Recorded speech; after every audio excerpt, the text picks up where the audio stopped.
Friends, இன்னைக்கு முளைக்கீரை மசியல் எப்படி செய்கிறதுன்னு செஞ்சு காமிக்கிறேன். முளைக்கீரை வாங்கி நல்லா சுத்தம் பண்ணி இது மாதிரி தனித்தனி இலையாக நான் எடுத்து வச்சுருக்கேன்.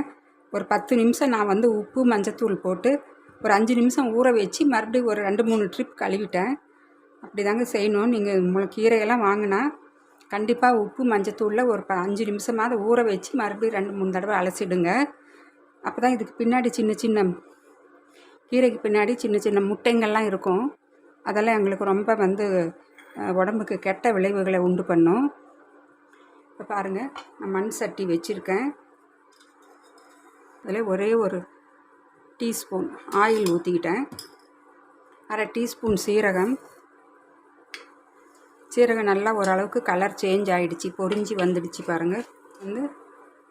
பூண்டு பல் மாதிரி நறுக்கி வச்ச சின்ன வெங்காயம், அதை நல்லா வதக்கிக்கலாம். காரத்துக்கு ஒரே ஒரு பச்சை மிளகா, பாருங்கள் 1 இன்ச்சுக்கு சின்னதாக இஞ்சி, அதே இது மாதிரி நல்லா தட்டி போட்டுக்கலாம். ஒரு தக்காளி இது மாதிரி சின்னதாக கட் பண்ணி வச்சுருக்கேன், அதையும் போட்டுக்கலாம். பெருங்காயத்தூள் ஒரு அரை டீஸ்பூன் அளவுக்கு.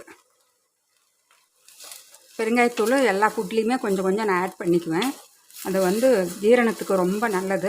வயிற்றில் அல்சர் புண்ணு இருக்கிறவங்களுக்கெல்லாம் இது நல்லா பலன் கொடுக்கும். இப்போ இந்த கீரை ஆட் பண்ணிக்கலாம். வாரத்தில் ஒரு நாளாவது நம்ம இது மாதிரி கீரையெல்லாம் சேர்த்திக்கணும். அப்போ தாங்க எங்கள் உடம்புக்கு எல்லா ஹெல்த் பெனிஃபிட்ஸும் எங்களுக்கு கிடைக்கும்.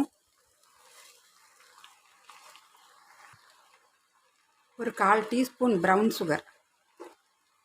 சுகர் இல்லாதவங்க ஆர்டினரி சுகர் போட்டுக்கலாம். இது எதுக்கு போடுறதுன்னா, எங்களுக்கு இந்த கீரையோட பச்சைத்தன்மை மாறாமல் அப்படியே கிடைக்கும். அதுக்கு தாங்க ஒரே ஒரு 1/4 டீஸ்பூன் அளவுக்கு போட்டால் போதும்.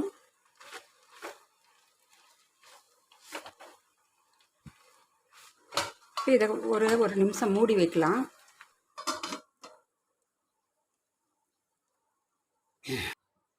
ஓப்பன் பண்ணி பார்க்கலாம். 1 நிமிஷம் ஆயிடுச்சு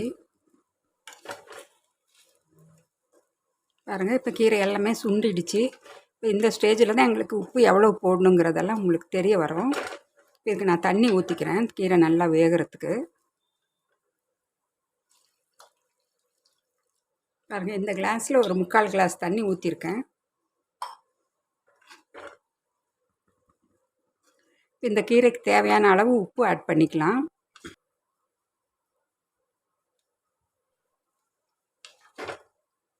இதை மூடி வச்சு ஒரு 2-3 நிமிஷம் கழித்து மறுபடியும் ஓப்பன் பண்ணி பார்க்கலாம். கீரை நல்லா வெந்திருக்கும்.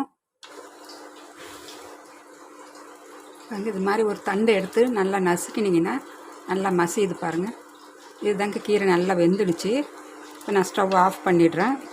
இதை நல்லா ஒரு மத்து போட்டு நல்லா கடைஞ்சிக்கலாம். மத்து இல்லாதவங்க ஸ்மாஷரை வச்சுருந்தா கூட அதில் கூட நீங்கள் கடைஞ்சிக்கலாம். ஆனால் மிக்சியில் போட்டால் நல்லா இருக்காது. கரண்டியால் கூட நீங்கள் மசிச்சிக்கலாம். நான் மத்தால் இப்போ மசிச்சு காமிக்கிறேன்.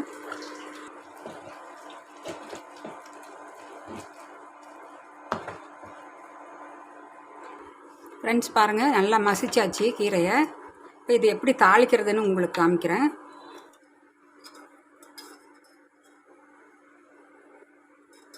கொஞ்சம் எண்ணெய் ஊற்றிக்கலாம். எண்ணெய் நல்லா சூடாயிடுச்சு. கொஞ்சம் கடுகு, உளுத்தம்பருப்பு,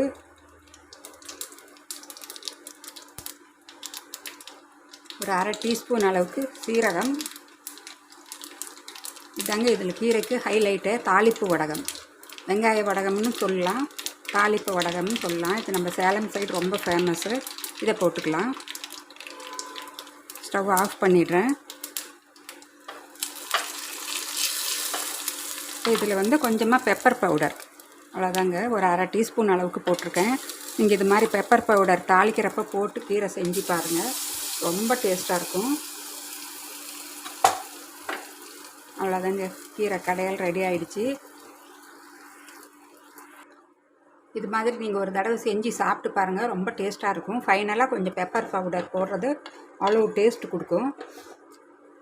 இந்த வீடியோ பிடிச்சிருந்தால் ஒரு லைக் பண்ணிவிடுங்க.